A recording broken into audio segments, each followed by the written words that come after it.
Hello, humans of 4-5A, and welcome back to Read Aloud Corner with Miss Stewart. Today, I'm going to read to you Chapter 8 from our class novel Rules. However, before I begin, I'd like you to get a pencil and paper and doodle as I'm reading. I'm also going to do a really quick recap of what happened in the previous chapter. Remember how Catherine had decided she was going to try to come up with some more fancier and bossy and exciting words for David. So she asked for 7 of the communication cards. Remember, she came up with words like stink's a big one, friend, and rule. Remember how in the last chapter they went back to the clinic together and Catherine shared those words with Jason, and he got really excited. And then one of the words really stuck out to Jason, the rules. And so they actually started talking about the sketchbook where Catherine has all the rules recorded. They seemed to be having such a good time that Catherine actually asked Miss Morehouse, Jason's mom, if she could have the rest of the speech cards so that she could come up with some more interesting and bossier words for Jason. Here we go. If you can only choose one, pick carefully. On Wednesday morning, the minivan is gone from the driveway next door, so I busy myself collecting words and phrases for Jason in the blank spaces of my sketchbook. Words from commercials, conversations, and books run between my doodles and across the back of my drawings. The driveway remains empty until after dark. An hour before OT on Thursday, I lay my sketchbook open on my desk and flip the pages, hunting for the right words and phrases to put on Jason's cards. Why not? He already has why, but why not is pushier, like why with a fist on his hip. Out my window, I see the minivan still parked next door. Why not? Because Mom's calling clients and Dad's at work, so David's my responsibility. That's why. Just for an hour, Mom says, until we have to leave for OT. I put on a Thomas the Train Engine video, so he shouldn't be any trouble. I pull forward 2 blank cards and write down, yeah, right, whatever. I know she needs me to babysit sometimes, but I hate when she tells me he shouldn't be any trouble. Trouble comes quick with David, and doesn't have anything to do with it. He should remember to flush the toilet too, but that doesn't mean it happens. When Mom has gone, I take my long mirror off my door and prop it at an angle against one corner of the living room so I can work at my desk and still see David reflected in the mirror. Every few words I make, I glance out my bedroom doorway to the mirror. David stands at the TV, the remote in his hand. He loves rewinding the trains backwards up the tracks and speeding them ahead to almost crashing over and over. I turn another sketchbook page and choose among the words written along the edge. Sure, you bet, excellent, perfect, frustrating, pretty, and dazzling. To jazz up and sketch the words Jason has in bigger directions. And joke, so he can be sarcastic if he wants. I peek towards the mirror. The TV trains steam ahead, billowing smoke towards the shed. Watch out, David repeats, a perfect imitation of the narrator's voice. But at the last second possible, before the smash, David hits pause. Jumping in front of the frozen TV picture, he waves the remote in circles like it's a magic wand. Watch out! On the next page is my half-finished portrait of Jason. I pick up a pencil and add the details I shouldn't add in the waiting room. Eyelashes, thick eyebrows, and the outline of his thin lip. Part of me wishes I could tear this picture out of my sketchbook and crumple it into a tight ball so I don't hear his mother's scolding in my head when I see it. But the rest of me is bothered that it's incomplete, too much like a secret. Are you busy? A girl's voice asks. I drop my pencil and flash a look from my unmade bed to the folded clothes piled on my bureau. Cinnamon and Nutmeg crane their necks and make a noise at Mom and the girl from next door standing in my doorway. I saw Christy coming up the walk, Mom says, smiling. Catherine, I have one more call to make. Could you keep an eye on David for a few more minutes? Then I'll take over, I promise. Before I could get out no, I see Mom's legs in the mirror hurrying back towards her office. David pushes rewind and Thomas speeds backwards again. Come in. I offer Christy my chair, but Christy sits on the edge of my desk, crossing her feet at the ankles. Are you busy? She asks. No. Seeing her up close, I know Christy will be popular, not only for her straight brown hair and parted off center shining down to her elbows, or because she looks just right, even wearing flared jean shorts and a t-shirt. Christy radiates cool, and I know it as sure as I know David will stop that speeding train at the last second. Part of me feels sorry because she doesn't look like a flashlights and Morse code kid, but the other part of me is excited.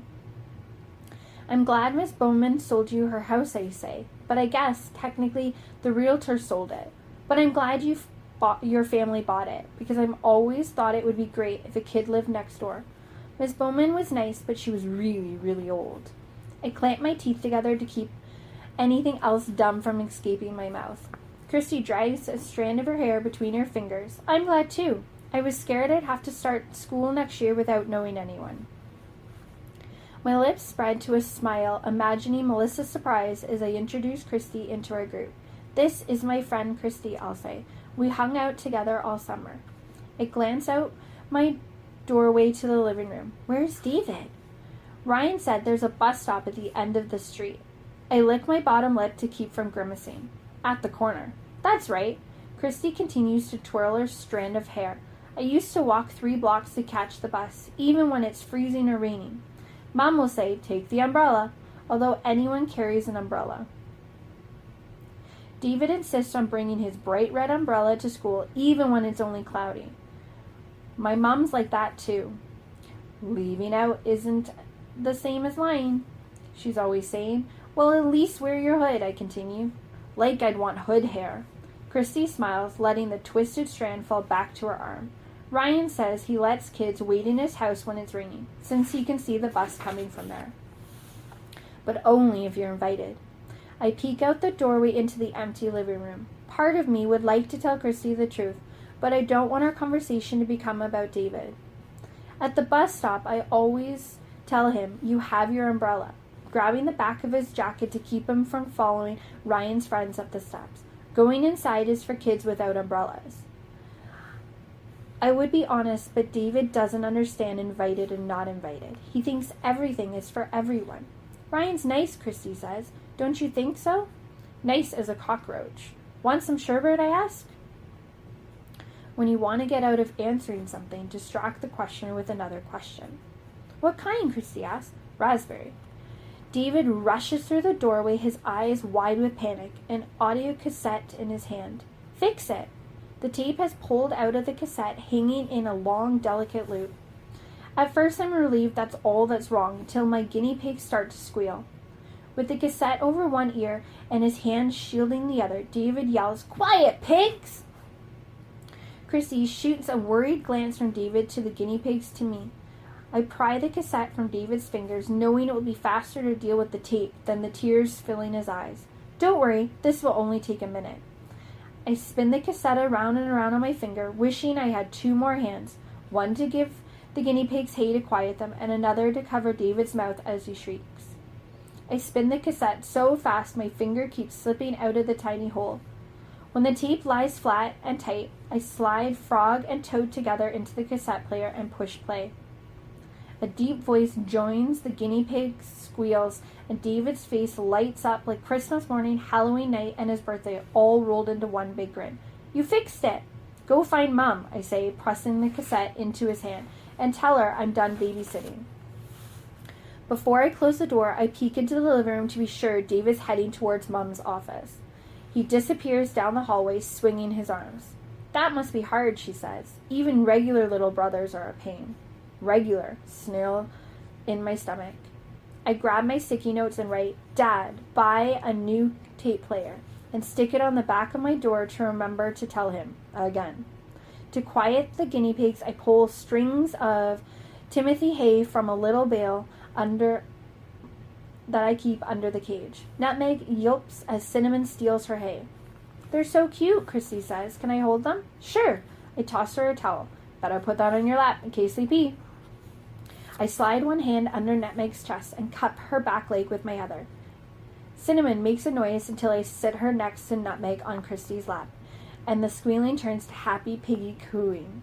Nutmeg, I thought I'd never see you again. Say, what are you eating? Towel, medium wear, with a hint of fabric softener. Care for a bite? Don't mind if I do. My door bursts open. No toys in the fish tank, David announces. I'll be right back, I say to Christy between my clenched teeth. No problem, she says, stroking Nutmeg's neck. I close the door behind me so Christy won't see me running. Why? I sprint ahead of David. Why today? Because a tiny cowboy stands bow-legged on the gravel at the bottom of the fish tank, one hand poised to grab his pistol, the other hand holding the end of a lasso hovering in a loop above his head. A goldfish swims right through the hole. Get back here, you pesky vermint! Plunging my hand into the water, fish swoop past my fingers. I rescue the cowboy and throw him onto the toy box. Grabbing David's wrist, I don't even wipe my hand first. What? David twists to get away. You're not going to ruin this for me. I yank him behind me down the hallway to Mum's office. She's on the phone, all right then, Mum says into the receiver. I'll look forward to hearing from you next week. I have company, I say, not caring about interrupting her, and you need to watch David. Mum holds up one finger for me to wait, but I push David ahead of me into the room. Her eyebrows come down.